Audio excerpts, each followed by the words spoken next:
नमस्कार दोस्तों, स्वागत है डेली स्टडी में। इस वीडियो में बिहार स्पेशल बिहार प्राचीन इतिहास का मोस्ट इंपॉर्टेंट 25 क्वेश्चंस आपको कराऊंगा और इसमें हम आपको थोड़ा बहुत एक्सप्लेन करने की कोशिश करेंगे। आप लोग चेक कीजिए कि 25 में से कितने प्रश्न का सही जवाब कर पाते हैं। तो चलिए शुरू करते हैं। पहला प्रश्न आपके स्क्रीन पर, किस स्तंभ में अशोक ने खुद को मगध का सम्राट बताया है? यानी कि बिहार के महान सम्राट अशोक किस स्तंभ में खुद को मगध का सम्राट बताया है?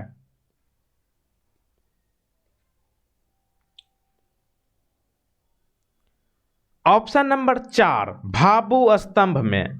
तो देखिए, आपसे डायरेक्ट पूछा जाएगा कि अशोक के अभिलेख को कितने भागों में बांटा गया है? 3 भागों में। कौन कौन? शिलालेख, स्तंभ लेख, गुहालेख। अशोक का सबसे छोटा स्तंभ लेख कौन है? रुम्मीनदेई। रुम्मीनदेई लेख कहाँ से प्राप्त हुआ है? नेपाल से। और अशोक ने खुद को मगध का सम्राट किस लेख में बताया है? भाभू स्तंभ लेख। Option number 4। Question number 2, Bimbisara ने ब्रह्मदत्त को पराजित करके कौन सा राज्य जीता?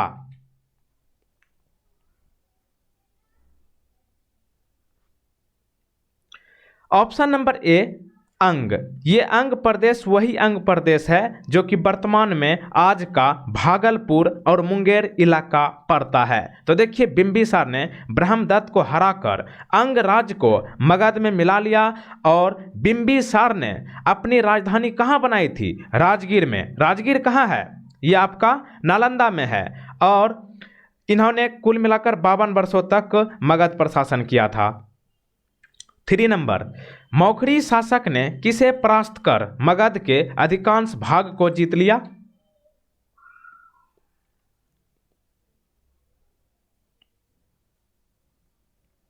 ऑप्शन नंबर 2, दामोदर गुप्त को मौखरी शासक ने परास्त करके मगध के अधिकांश भागों को जीता था। ऑप्शन नंबर बी, यानी कि दामोदर गुप्त।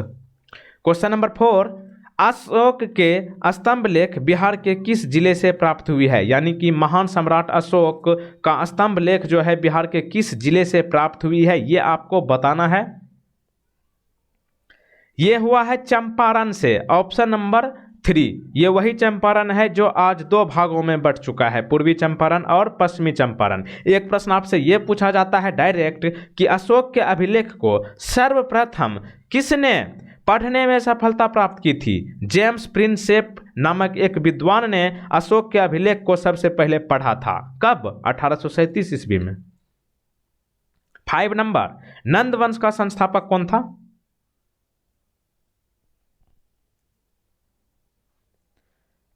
नंद वंश का संस्थापक जो है आपका महापद्म नंद होगा।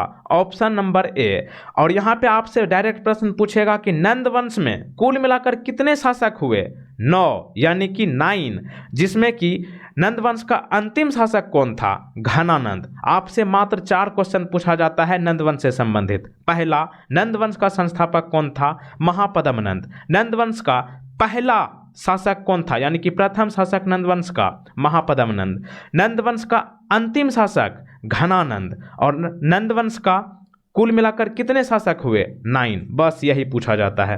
क्वेश्चन नंबर 6, कण्व वंश की राजधानी कहाँ थी?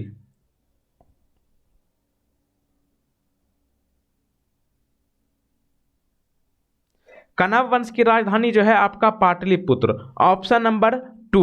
वैसे यहाँ पे आपकी बिहार प्राचीन इतिहास के बारे में बात हो रही है, तो यहाँ पे आप देख सकते हैं ये तीनों जो है बिहार में ये स्थान है ही नहीं, तो बचा आपका पाटलिपुत्र। ऑप्शन नंबर 2 यहाँ पे सही जवाब होगा। अब यहाँ पे आपको ये देखना है, ये है कण्व वंश और यहाँ पे है शुंग वंश। इस दोनों में आप जो है थोड़ा देख लीजिए। सबसे पहले शुंग वंश का अंतिम शासक कौन था? देवभूति था। और देवभूति की हत्या किसने की थी? वासुदेव ने। कब की थी? 73 ईसा पूर्व में। और देवभूति की हत्या करने के बाद ही वासुदेव ने कण्व वंश की स्थापना की थी, ठीक ना, जिसकी राजधानी पाटलिपुत्र थी। और कण्व वंश का अंतिम राजा कौन था? सुशर्मा था। और मगध पर कण्व वंश का शासन 73 ईसा पूर्व से 30 ईसा पूर्व तक रहा, यानी कि करीब 43 वर्ष। क्वेश्चन नंबर 7, शुंग कला के उत्कृष्ट नमूने बिहार के किस स्थान से प्राप्त हुए हैं? शुंग कला के उत्कृष्ट नमूने बिहार के किस स्थान से प्राप्त हुए हैं? यह है आपका गया का बोध गया, ऑप्शन नंबर 3। 8 नंबर, नालंदा विश्वविद्यालय किस लिए प्रसिद्ध था?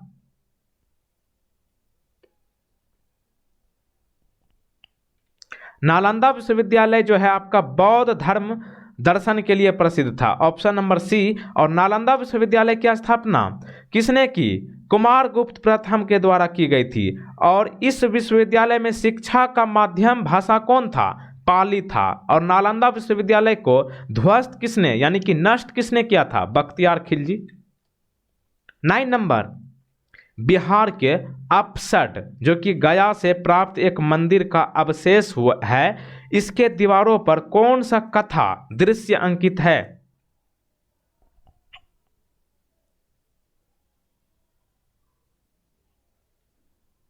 शिव तथा पार्वती के, option number B.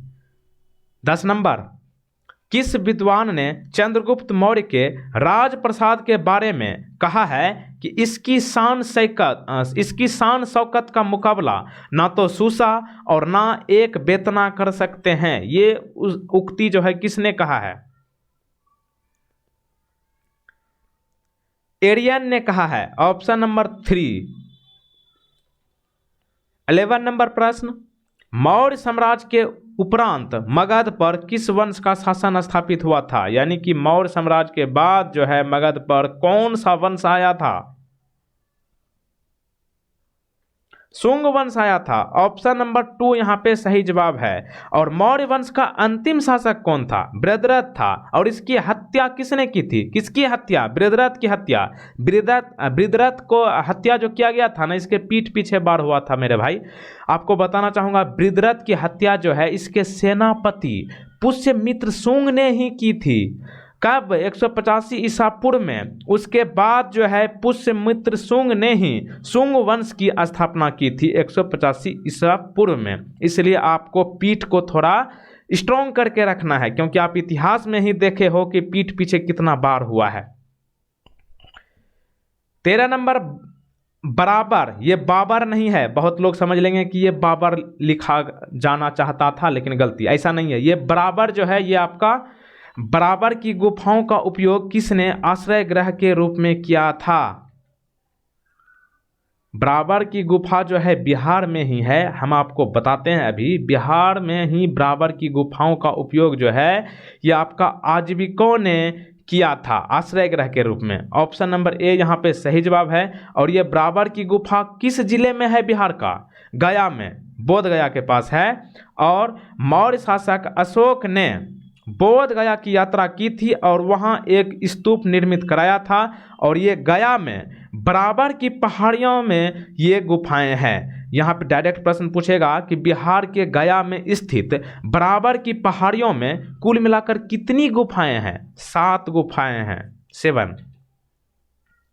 Next, Ashok के समय मौर्य साम्राज्य में 5 प्रांत का उल्लेख मिलता है। इनमें आपको यह बताना है कि प्राची, जिसे प्राची प्रांत या फिर पूर्वी प्रदेश कहा जाता था, इसकी राजधानी कहां थी? बात हो रही है बिहार प्राचीन इतिहास की, तो क्या होना चाहिए? पाटलिपुत्र होना चाहिए। ऑप्शन नंबर 4 यहाँ पे सही जवाब है। तो देखिए, अशोक के समय में कुल मिलाकर जो 5 प्रांत थे उसमें आपका उत्तरापथ था, इसकी राजधानी तक्षशिला जो कि अब पाकिस्तान में है, ठीक ना। और दूसरा अवंती राष्ट्र, ये आपका उज्जैनी इसकी राजधानी। कलिंग की राजधानी तोसली। पारसी, जिसे पूर्वी प्रांत कहा जाता था, इसकी राजधानी जो है पाटलिपुत्र। और दक्षिणापथ की राजधानी सुवर्णगिरी। और आगे बढ़ने से पहले आपको बता दूं कि चैनल पर नए हो तो चैनल को सब्सक्राइब करके बेल आइकन को प्रेस करने के बाद ध्यान रहे कि इस ऑल नोटिफिकेशन वाले बेल आइकन को क्लिक करके रखना है, ताकि नए अपडेट का नोटिफिकेशन सबसे पहले आपको मिले। और वीडियो खत्म होने के बाद आप इस वेबसाइट को देखिएगा, यहाँ पे आपको फुल एक्सप्लेन में क्वेश्चंस कराने की कोशिश की जा रही है। अगला प्रश्न देखिए, अशोक की राजधानी कहाँ थी? वैसे वेबसाइट यहाँ पे आपको लिखा गया है delhistudy.org, ऑर्गेनाइजेशन होता है ORG। अशोक की राजधानी जो है पाटलिपुत्र थी। ऑप्शन नंबर ए यहाँ पे सही जवाब है। तो देखिए अशोक की राजधानी पाटलिपुत्र थी और बिंदुसार का उत्तराधिकारी अशोक था और इन्होंने 269 ईसा पूर्व में मगध की राजगद्दी पर बैठा था और राजगद्दी पर बैठने के समय अशोक कहाँ का राज्यपाल था? अवंती का राज्यपाल था। क्वेश्चन नंबर 15, मेगास्थनीज की पुस्तक का नाम क्या है? बिहार से ही संबंधित है ये पुस्तक। उस पुस्तक का नाम है इंडिका। ऑप्शन नंबर 4 यहाँ पे सही जवाब है। तो देखिए मेगास्थनीज का पुस्तक का नाम इंडिका था। डायरेक्ट पूछा जाएगा कि मेगास्थनीज किसका राजदूत था? सेल्यूकस निकेटर का। और ये चंद्रगुप्त मौर्य के दरबार में आया था। कौन आया था चंद्रगुप्त मौर्य के दरबार में? मेगास्थनीज। और इन्होंने अपनी पुस्तक इंडिका में मौर्य युगीन समाज एवं संस्कृति के विषय में लिखा है। क्वेश्चन नंबर 16, किस विद्वान के अनुसार चंद्रगुप्त मौर्य ने पालीब्रोथस मतलब पाटलिपुत्रक उपनाम धारण किया था? ये चंद्रगुप्त मौर्य ने धारण किया था। ये कहना किस विद्वान का है? ये होगा आपका स्ट्रैबो। ऑप्शन नंबर 4 यहाँ पे सही जवाब। क्वेश्चन नंबर 17, किसके शासनकाल में मिस्र के राजा फिलाडेल्फस, जिसे टालमी द्वितीय कहा जाता है, इन्होंने डायोनिसस नामक राजदूत को पाटलिपुत्र भेजा था?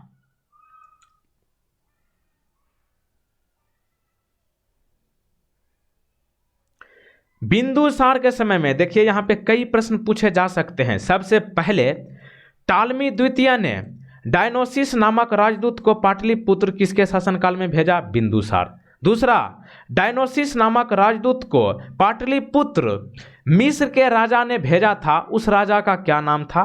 फिलाडेल्फस, जिसे टालमी द्वितीय कहा जाता है। 18 नंबर प्रश्न, मगध पर शासन करने वाला राजवंश का सही क्रम क्या है? इस प्रश्न में आपको थोड़ा सा ज्यादा समय चाहिए, आप वीडियो को रोक लीजिए। तो देखिए यहाँ पे आप वीडियो रोक करके किए होंगे। मैं आपको बताना चाहूँगा मगध पर शासन करने वाले राजवंश का सही क्रम होगा सबसे पहले हर्यक वंश जो है 544 ईसा पूर्व से 412 ईसा पूर्व तक रहा। उसके बाद आया शिशुनाग 412 ईसा पूर्व से 344 ईसा पूर्व तक। उसके बाद आया नंद वंश जो है 344 ईसा पूर्व से 323 ईसा पूर्व तक। उसके बाद मौर्य वंश 322 ईसा पूर्व से 184 ईसा पूर्व तक। और शुंग वंश आया। उसके बाद शुंग वंश 184 ईसा पूर्व से 75 ईसा पूर्व तक। और अंत में आया कनव वंश, ये 75 ईसा पूर्व से 30 ईसा पूर्व तक रहा था। वैसे आप स्क्रीनशॉट ले सकते हैं, वैसे इसका पीडीएफ हम टेलीग्राम पर डाल देंगे, लिंक नीचे डिस्क्रिप्शन में दिया गया है। चलिए अगला प्रश्न, क्वेश्चन नंबर 19, अशोक ने अपने धम्म यात्रा के अंतर्गत बोध गया की यात्रा राजाभिषेक के किस वर्ष में की थी?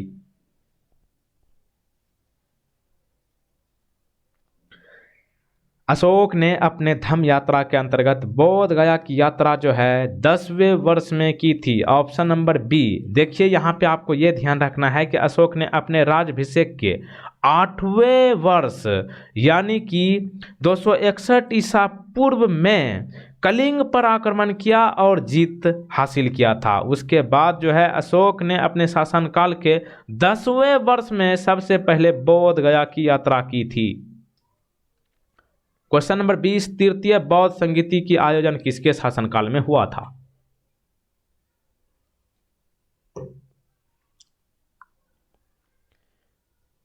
तो तृतीय बौद्ध संगीति का आयोजन जो है अशोक के समय में हुआ था। ऑप्शन नंबर 4 यानी कि डी नंबर। तो देखिए तृतीय बौद्ध संगीति का आयोजन अशोक के शासनकाल में कब हुआ था? 251 ईसा पूर्व में मगध की राजधानी पाटलिपुत्र में हुआ था। और इसकी अध्यक्षता किसने की थी? यह आपका मौगलीपुत्र तीस ने किया था। आप लोग ये बताइएगा कि क्वेश्चन जो है आपको एक्सप्लेन में चाहिए या फिर शॉर्ट आंसर में? हम कंफ्यूज हो जाते हैं कैसा क्वेश्चन डालें। मौर्य साम्राज्य की स्थापना कब हुई थी? शॉर्ट में वही होगा कि तुरंत आंसर आपको बताते चलेंगे और एक्सप्लेन में थोड़ा ज़्यादा वीडियो लंबी हो जाती है। यही कन्फ्यूजन है और कुछ नहीं। तो देखिए मौर्य साम्राज्य की स्थापना जो है 322 ईसा पूर्व में हुआ था। ऑप्शन नंबर 2 यहाँ पे सही जवाब है। और चंद्रगुप्त मौर्य ने चाणक्य की सहायता से अंतिम नंद वंशीय शासक धनानंद को पराजित करके 25 वर्ष की आयु में 322 ईसा पूर्व में मौर्य साम्राज्य की स्थापना की थी। और मगध पर मौर्य वंश का शासन 184 ईसा पूर्व तक रहा था। कब से, डायरेक्ट पूछेगा कि मौर्य साम्राज्य की स्थापना मगध पर जो की गई थी, मौर्य साम्राज्य मगध पर कितने कहां से कहां तक शासन किया था? 322 ईसा पूर्व से, पूर्व है ठीक ना, 322 ईसा पूर्व से 184 ईसा पूर्व तक। ओके, क्वेश्चन नंबर 22, अशोक द्वारा अपने पड़ोसियों के साथ मैत्रीपूर्ण संबंधों का उल्लेख कहां मिलता है? अशोक द्वारा अपने पड़ोसियों के साथ मैत्रीपूर्ण संबंधों का उल्लेख शिलालेख 13 में मिलता है। Option number 3। तो देखिए अशोक के 13वां शिलालेख में कलिंग युद्ध का वर्णन एवं अशोक के हृदय परिवर्तन की बात कही गई है, क्योंकि कलिंग युद्ध के बाद जो है अशोक ने युद्ध से संन्यास ले लिया था। जिस तरह से सचिन तेंदुलकर, महेंद्र सिंह धोनी ये सब क्रिकेट से संन्यास लिए ना खेलने के लिए, उसी तरह अशोक जो है कलिंग युद्ध के बाद युद्ध लड़ने के लिए संन्यास ले लिए थे। उसके बाद युद्ध लड़ना वो पसंद नहीं करते थे और यही शिलालेख 13 में पड़ोसी राजाओं के साथ मैत्रीपूर्ण संबंधों का उल्लेख मिलता है। क्वेश्चन नंबर 23, मध्य भारत के सभी देशों में मगध देश में सर्वाधिक नगर थे। धनपतियों ने यहाँ चिकित्सालय मतलब हॉस्पिटल बनवाए थे, जहां रोगियों को मुफ्त भोजन तथा दवाएं दी जाती थी। यह किसकी उक्ति है?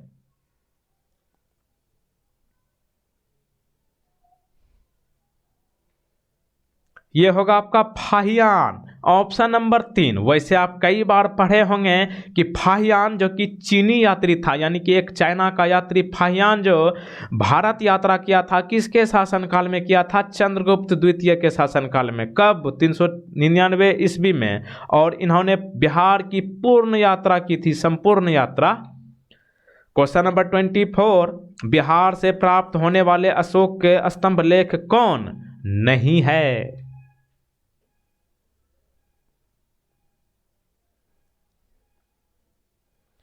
तो देखिए यहां पे आपको बताना चाहूंगा, अशोक के रुम्मीनदेई स्तंभ लेख नेपाल की तराई में स्थित है। और इनके अलावा लौरिया, अरेराज, लौरिया, नंदनगढ़ और रामपुरवा बिहार के चंपारण जिले में स्थित है। लेकिन ये आपका रुम्मीनदेई स्तंभ लेख जो है नेपाल में तराई में स्थित है। तो मित्रों आप बताइए ये गलत है कि नहीं? तो रुम्मीनदेई यहाँ पे आपका सही जवाब हो जाएगा। क्वेश्चन नंबर 25, प्रथम बौद्ध संगीति का आयोजन किसके शासनकाल में हुआ था? प्रथम बौद्ध संगीति का आयोजन जो हुआ था, इस समय कौन सम्राट था? अजातशत्रु था। Option number 2। तो देखिए बौद्ध धर्म की प्रथम संगीति बिहार के नालंदा जिले के राजगीर में 483 ईसा पूर्व में अजातशत्रु के शासनकाल में हुआ था। और प्रथम बौद्ध संगीति का अध्यक्षता किसने किया था? महाकश्यप ने किया था। ठीक ना। इसी के साथ 25 क्वेश्चन आपका कंप्लीट। और एक प्रश्न गर्व से कहो बिहारी होते हुए आपको बताना है कि बिहार दिवस कब मनाई जाती है? हाल फिलहाल में मनाया गया है बिहार दिवस। और नीचे इंग्लिश में बिकम अ गुड पर्सन, एक अच्छा व्यक्ति बनो। इस प्रश्न का सही जवाब आपको नीचे कमेंट बॉक्स में बताना है। और अंत में बताऊंगा कि चैनल को आप जो करना है कीजिए, सब्सक्राइब अनसब्सक्राइब जो करना है ये आपके ऊपर निर्भर है। और आपको बताना चाहूँगा कि वीडियो को लाइक या फिर डिसलाइक दोनों में से कोई कर सकते हैं, बाकी आप समझदार हो। लेकिन मैं कहूँगा कि वीडियो को आप लोग शेयर ज़्यादा से ज़्यादा करें।